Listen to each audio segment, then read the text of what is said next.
Hello guys, ഒരുപാട് നാളത്തെ എൻ്റെ ആഗ്രഹമാണ് ഒന്ന് വയനാട് കാണണമെന്ന്. ഇതുവരെ നടന്നിട്ടില്ല.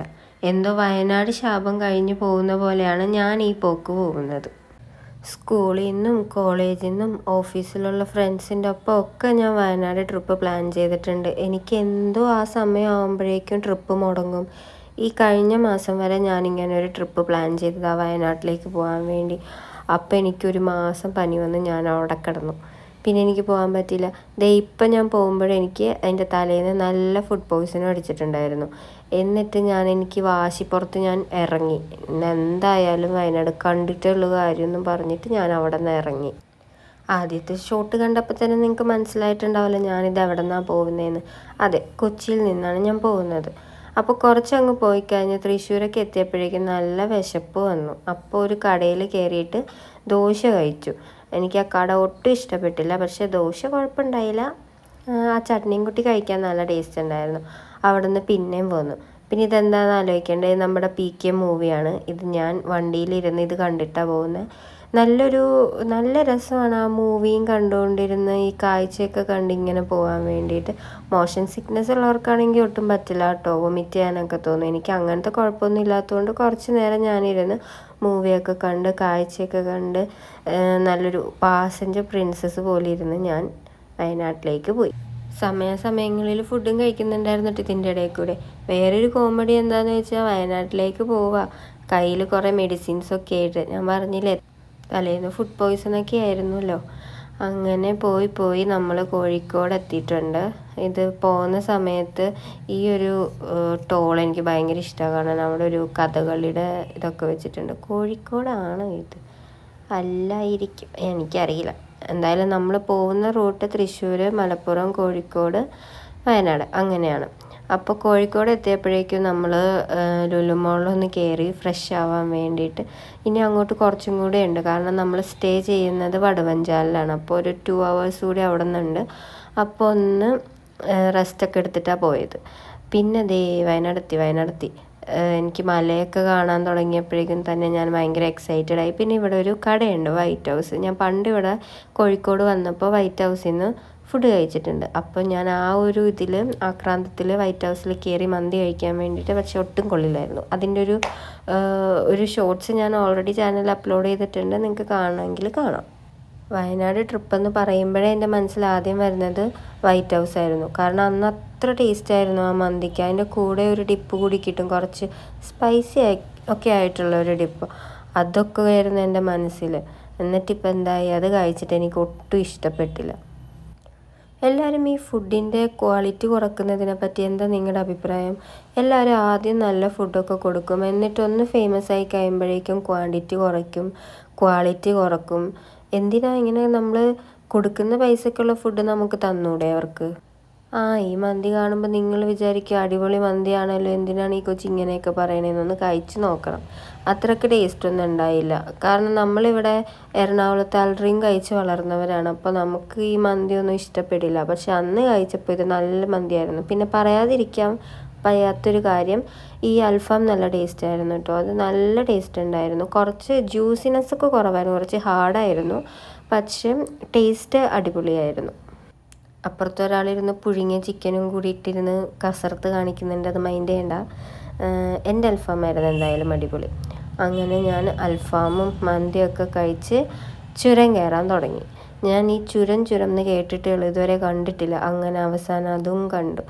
ഇപ്പം എനിക്ക് ഉറപ്പായി എൻ്റെ വയനാട് ശാപം കഴിഞ്ഞു, ഞാനിവിടെ വയനാട് എത്തിയല്ലോ, അപ്പോൾ പിന്നെ ശാപം കഴിഞ്ഞല്ലോ.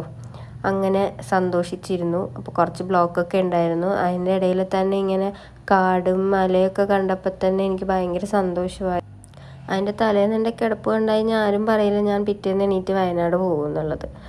പക്ഷേ പോയി. അങ്ങനെ അവസാനം വയനാട് കണ്ടു.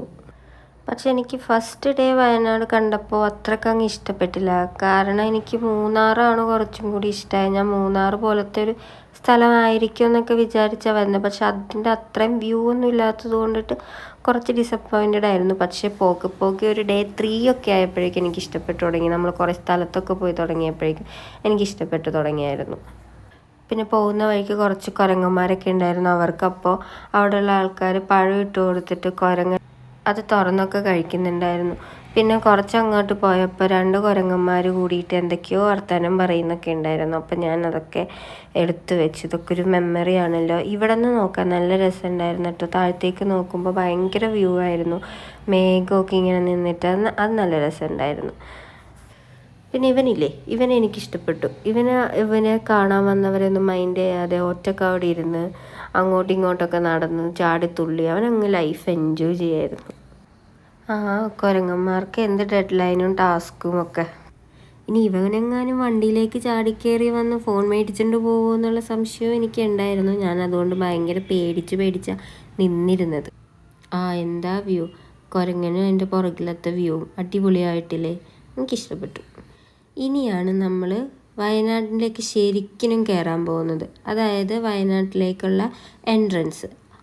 എല്ലാവരുടെയും വ്ളോഗിലൊക്കെ കാണുന്ന പോലെ വെൽക്കം ടു വയനാട് ആ എൻട്രൻസ് ഇല്ലേ, അതിതാ ഇവിടെ നിന്നാണ് സ്റ്റാർട്ട് ചെയ്യുന്നത്. സോ ഞാൻ ഇപ്പോൾ ഒഫീഷ്യലി വയനാട്ടിലേക്ക് കയറിയിരിക്കുകയാണ്.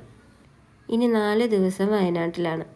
അപ്പം ഞാൻ ഡേ 1ഉം ഡേ 2ഉമാണ് ഈ ഒരു പാർട്ടിൽ ഉൾപ്പെടുത്തിയിരിക്കുന്നത്. അത് കഴിഞ്ഞിട്ടാണ് ഡേ 3 ഡേ 4. കാരണം 2ൽ ഞാൻ വേറെ ഒന്നും ചെയ്തിട്ടില്ല. എനിക്ക് വർക്ക് ഉണ്ടായിരുന്നു. അപ്പം ഞാൻ 6 മണിക്ക് ശേഷമാണ് പുറത്തേക്ക് ഇറങ്ങിയത്. അപ്പോൾ നമ്മൾ സ്റ്റേ ചെയ്യുന്നത് വടുവഞ്ചാലിലാണെന്ന് ഞാൻ പറഞ്ഞല്ലോ. അത് തമിഴ്നാട്ടിൻ്റെ അടുത്തായിട്ടുള്ള ഒരു സ്ഥലമാണ്. അപ്പോൾ അങ്ങോട്ടേക്ക് ഉള്ള വഴിയിലേക്കാണ് നമ്മളിപ്പോൾ തിരിഞ്ഞിരിക്കുന്നത്. അപ്പോൾ പോകുന്ന വഴി കുറച്ച് ടീ പ്ലാന്റേഷനും കാര്യങ്ങളൊക്കെ ഉണ്ടായിരുന്നു. അപ്പോൾ ചെറിയൊരു 3-6 വൈബ് കിട്ടിയെങ്കിലും വന്ന വൈബ് തിരിച്ച് കയറിപ്പോയി. കാരണം കുറച്ചേ ഉണ്ടായിരുന്നുള്ളൂ. അത് കഴിഞ്ഞപ്പോൾ കൂടുതലും ഞാൻ കണ്ടത് കാപ്പിയാണ്. വയനാട് കാപ്പിയാണെന്ന് തോന്നുന്നു കൂടുതലും ഉള്ളത്. പിന്നെ ഇവിടെ ഒരു കിടിലൻ റെസ്റ്റോറൻറ്റ് ഉണ്ട് കേട്ടോ. അതിൻ്റെ വിശേഷങ്ങളൊക്കെ ഞാൻ പാർട്ട് 2ൽ പറയാം. കാരണം ഡേ 3ലാണ് നമ്മളവിടെ പോയത്. അടിപൊളി ഫുഡാണ് അവിടെ. ഇന്ന് ഇത്രയും വിശേഷങ്ങളുള്ളൂ കേട്ടോ. പിന്നെ ഞങ്ങൾ റൂം എടുത്തു, അവിടെ പോയി സ്റ്റേ ചെയ്തു. പിറ്റേന്ന് വർക്ക് ഉണ്ടായിരുന്നു. ആ വർക്കും കഴിഞ്ഞിട്ടാണ് പിന്നെ പുറത്തേക്ക് ഇറങ്ങിയത്.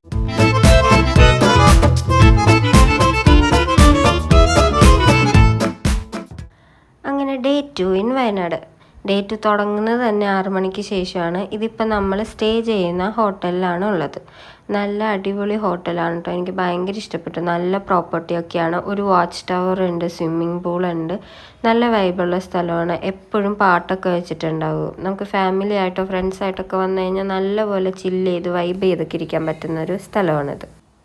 ഇന്ന് നമ്മുടെ വേറൊരു പ്ലാനും ഇല്ല. ജസ്റ്റ് സുൽത്താൻ ബത്തേരി പോകുന്നു, കുറച്ച് ഫുഡൊക്കെ വാങ്ങിക്കുന്നു, റൂമിൽ വന്നിരുന്നു കഴിക്കുന്നു. നാളെ തൊട്ടാണ് നമ്മൾ ശരിക്കും വയനാട് എക്സ്പ്ലോർ ചെയ്യാൻ പോകുന്നത്. ഇതാട്ടോ അവിടുത്തെ ഒരു സ്വിമ്മിംഗ് പൂള്. ഈ റിസോർട്ടിൻ്റെ കോൺടാക്ട് ഡീറ്റെയിൽസും എത്രയായി പ്രൈസ് എന്നൊക്കെ അറിയണമെങ്കിൽ ഒന്ന് കമൻറ്റ് ചെയ്താൽ മതി കേട്ടോ. ഞാൻ ഡീറ്റെയിൽസ് എല്ലാം അയച്ചു തരാം. അപ്പോൾ ഇവിടെ രാത്രി നടക്കാൻ വേണ്ടിയിട്ട് നല്ല വൈബാണ് കേട്ടോ. നല്ല രസമുണ്ട്. നല്ല ഹൈറ്റിലാണ് ഈ റിസോർട്ട് ഉള്ളത്. അപ്പോൾ എപ്പോഴും ഇവിടെ കോടയൊക്കെ കാണാം. ഞങ്ങൾ നിന്ന സമയത്തും കോടയൊക്കെ ഉണ്ടായിരുന്നു. സർവീസും ഒക്കെ നല്ലതായിരുന്നു കേട്ടോ. എനിക്ക് തോന്നുന്നു പുതിയതാണെന്ന് തോന്നുന്നുണ്ട്. ബ്രേക്ക്ഫാസ്റ്റ് ഇൻക്ലൂഡഡ് ആയിരുന്നു. അവരെന്തെങ്കിലും ചോദിച്ചാലൊക്കെ പെട്ടെന്ന് ചെയ്തു തരുന്നുണ്ടായിരുന്നു. ഈ കാണുന്നതാണ് നമ്മൾ നിന്ന റൂം. മേളിലായിരുന്നു. അപ്പോൾ മേളിൽ നിന്നുള്ള വ്യൂസും ഒക്കെ അത്യാവശ്യം കുഴപ്പമുണ്ടായില്ല. പിന്നെ നമ്മൾ രാത്രി ഇവിടെ നിന്ന് സുൽത്താൻ ബത്തേരിയിലേക്ക് പോയി. അവിടെ ചെന്നിട്ട് ഫ്രൂട്ട് ബേയിൽ കയറിയിട്ട് ദേശീയ ഭക്ഷണം, അതായത് ബെറിയപ്പ് വാങ്ങി കഴിച്ചു. ഇത് എനിക്ക് ഭയങ്കര ഇഷ്ടമുള്ളത്. അപ്പം ഞാൻ ഫ്രൂട്ട് ബേയിൽ എപ്പോൾ പോയാലും ബെറിയപ്പ് തന്നെ വാങ്ങിക്കുന്നത്. പക്ഷേ ഇതിലൊരു ഡിഫറൻസ് ഉണ്ട്. ഇത് റാസ്ബെറി ബെറിയപ്പാണ്. ഇത് ഞാൻ ഇതുവരെ ട്രൈ ചെയ്തിട്ടില്ല. ഞാൻ കൂടുതലും കഴിക്കാറ് സ്ട്രോബെറിയും ബ്ലൂബെറിയുമാണ്. ഇത് റാസ്ബെറിയാണ്. അപ്പോൾ ഞാൻ വിചാരിച്ചത് ഭയങ്കര പുളിയായിരിക്കും, കഴിക്കാൻ പറ്റില്ല എന്നൊക്കെ. അപ്പോൾ അവരോട് ചോദിച്ചപ്പോൾ അവർ പറഞ്ഞു പുളിയൊന്നുമില്ല, നമ്മൾ ബോയിൽ ചെയ്തിട്ടാണ് ഇത് ഉണ്ടാക്കുന്നത്, കുക്ക് ചെയ്തിട്ടാണ് ഉണ്ടാക്കുന്നത്, അപ്പോൾ നല്ലതാണെന്ന് പറഞ്ഞായിരുന്നു. അങ്ങനെ ഒരു ധൈര്യത്തിൽ വാങ്ങിച്ചതാണ്. പക്ഷെ അവർ പറഞ്ഞ കറക്റ്റാട്ടോ, നല്ല ടേസ്റ്റ് ഉണ്ടായിരുന്നു. പുളിയൊന്നും ഉണ്ടായിരുന്നില്ല, മധുരം തന്നെയായിരുന്നു.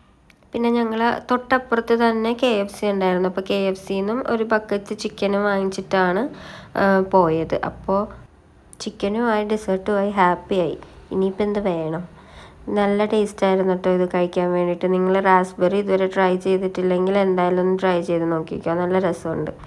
നമുക്ക് വയനാട് അങ്ങനെ അധികം തണുപ്പൊന്നും ഉണ്ടായില്ല ഞാൻ പോയ സമയത്ത്. അപ്പോൾ തണുപ്പ് കഴിക്കുന്നതുകൊണ്ട് കുഴപ്പമൊന്നുമില്ലല്ലോ.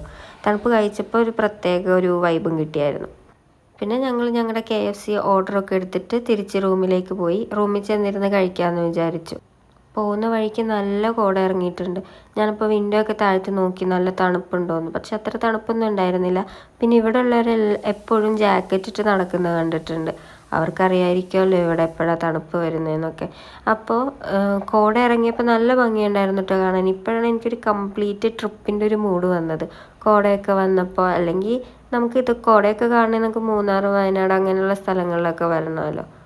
ഞങ്ങളപ്പോൾ ഈ കോട കണ്ടപ്പോൾ പറയായിരുന്നു ഇവിടെ ഇത്ര കോടയാണെങ്കിൽ നമ്മൾ നിൽക്കുന്ന റിസോർട്ടിൽ എന്ത് കോടയായിരിക്കുമെന്ന്. കാരണം അത് ഭയങ്കര പൊക്കത്തിലാണ്, ഭയങ്കര ഹൈറ്റിലാണ് ആ റിസോർട്ട് നിൽക്കുന്നത്. അതിലേക്ക് പോകുന്ന വഴി തന്നെ ഒരു ഭയങ്കര കയറ്റം. ഇതാണ് റിസോർട്ടിലേക്ക് തിരിയുന്ന വഴി. ഇതിന് ചുറ്റും ആൾക്കാർ വീടും താമസമൊക്കെ ഉള്ള സ്ഥലമൊക്കെ തന്നെയാണ്. ഞാൻ എന്നിട്ടിരുന്ന് ആലോചിക്കും ഇവർക്കൊക്കെ എപ്പോഴും കോട കാണാൻ പറ്റുമല്ലോ എന്ന്, മലയൊക്കെ കാണാമല്ലോ എന്ന്. എന്നിട്ട് ഞാൻ തന്നെ ഇരുന്ന് തിരിച്ചും ആലോചിക്കും ഇവർക്കൊന്നും കടൽ കാണാൻ പറ്റില്ലല്ലോ എന്ന്. ഇതാണ് നമ്മുടെ റിസോർട്ടിലേക്ക് കയറുന്ന വഴി. അതിൻ്റെ റൈറ്റ് സൈഡിൽ ഫുള്ള് ടീ പ്ലാന്റേഷനാണ്, ടീ ആണ് കംപ്ലീറ്റ് ഉള്ളത്. അപ്പോൾ ഫ്രണ്ടിലത്തെ റൂമൊക്കെയാണ് എടുക്കുന്നതെങ്കിൽ നമുക്ക് രാവിലെ എണീക്കുമ്പോൾ തന്നെ ഈ തേയില തോട്ടം കണ്ടിട്ട് എണീക്കാൻ പറ്റും. നിങ്ങൾക്കിപ്പോൾ ഇത് കാണാം, ഭയങ്കര ഹൈറ്റിലേക്കാണ് ഇത് കയറി പോകുന്നത്.